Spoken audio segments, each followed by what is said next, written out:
All right, let's talk about a skill that honestly may be way more important for your success than your IQ. It's called emotional intelligence.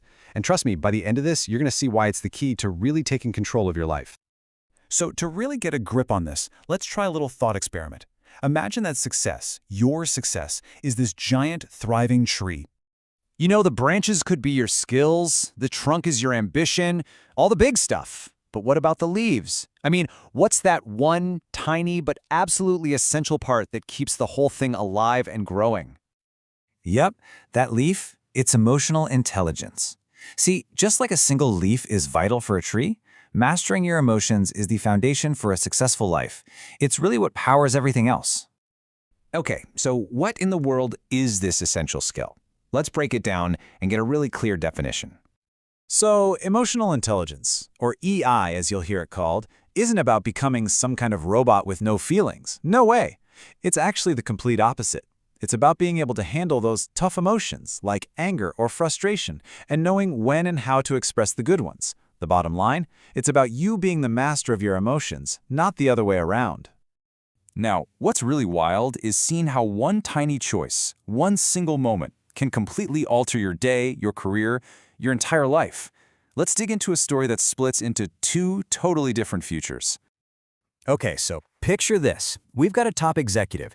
He's getting ready for the biggest presentation of his career. I mean, this is a real make-or-break moment. And then, bam, a simple accident. The housemaid accidentally spills hot tea all over his favorite shirt. Ugh. You can just feel the frustration, right? And right here, this is the fork in the road. Path A, he just loses it. Completely explodes, screaming at the maid, then lashing out at his wife, just letting that white-hot anger take the wheel. But on path B, he takes a breath. He sees it for what it is, an accident. He manages a smile and just calmly goes to change his shirt. See? Same incident, two wildly different reactions. And that initial choice, it starts a domino effect. The guy on path A, still seething, is distracted while driving. He gets into a fender bender, gets a fine, and now he's even more stressed out. Meanwhile, our guy on path B, he's calm, cool, and collected. He drives safely, gets to the office right on time, and his mind is totally clear and focused. So where do these two paths lead? Well, the angry executive drags all that negativity right into his presentation. He bombs it, loses the contract, gets fired, and to top it all off, he comes home to a divorce letter. Ouch. And the calm executive? He nails the presentation, lands the huge contract, gets a big promotion, and goes home to celebrate with his wife. Think about that. Same guy, same spilled tea, but two completely different lives, all decided by a single moment of emotional control. And look, this isn't just about promotions and contracts. The stakes are actually way, way higher than that. Uncontrolled negative emotions, they're like a constant internal war on your body. And the physical damage, it's very, very real. You know, our bodies are dealing with this stuff all the time.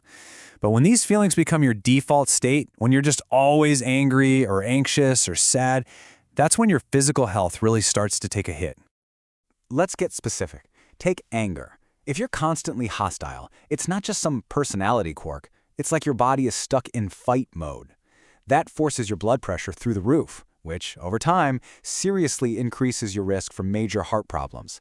It's a real physical strain. And yeah, research has even linked chronic anger to liver damage. And what about anxiety? Well, living in a constant state of anxiety is like having your body's alarm system just blaring 24/7. It never gets a break. And that just wears down your immune system, making you that person who catches every single cold that goes around. Not only that, but all that stress wreaks havoc on your gut, leading to awful stuff like ulcers and IBS. And depression, it's so much more than just feeling blue. It literally changes the chemistry inside your brain. And those chemical shifts directly impact fundamental things like your appetite and how your body uses energy, which can cause huge changes in your weight and a whole host of other health issues. Okay, so we get it, right?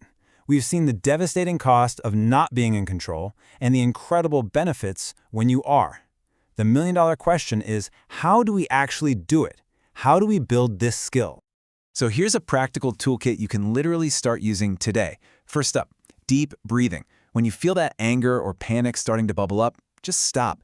Take a few slow, deep breaths. This isn't just some woo-woo trick. It physically calms your nervous system down. It's like hitting a biological reset button. Step 2, self-awareness. Just name the emotion. Seriously, saying I am feeling angry out loud or in your head takes away a lot of its power. Third, journaling. Just grab a notebook and dump all your feelings onto the page. It's a super safe way to release that pressure cooker of emotion. Fourth, get moving. A quick walk, a run, anything. Exercise releases endorphins, your body's natural mood boosters that directly fight stress. Fifth, visualization. Close your eyes and just imagine a place where you feel totally happy and calm. Your brain doesn't know the difference, and it will start to relax.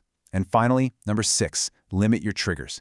If you know a certain person or situation always sets you off, be smart about it. It's not about avoiding life, it's about smart self-management. You know what this all really boils down to is a whole new way of looking at things. Emotional intelligence isn't some gift you're born with or not. It is a skill. And just like any other skill, you can absolutely get better at it with practice. The famous entrepreneur Jack Ma put it perfectly. He said, EQ people control IQ people. It's a pretty bold statement, right? But it points to this deep truth. Being able to understand and manage emotions, in yourself and in others, is often a way more powerful key to success than just being book smart. So, the main thing to walk away with is this. You are not a slave to your feelings. By practicing these techniques day in and day out, you can build incredible mental resilience. You can actually learn to respond thoughtfully instead of just reacting. And that leaves us with one last question, and this one's really for you. Knowing what you know now, the next time life spills a little tea on your shirt, which path are you going to choose? The downward spiral or the upward climb? The choice, as always, is yours.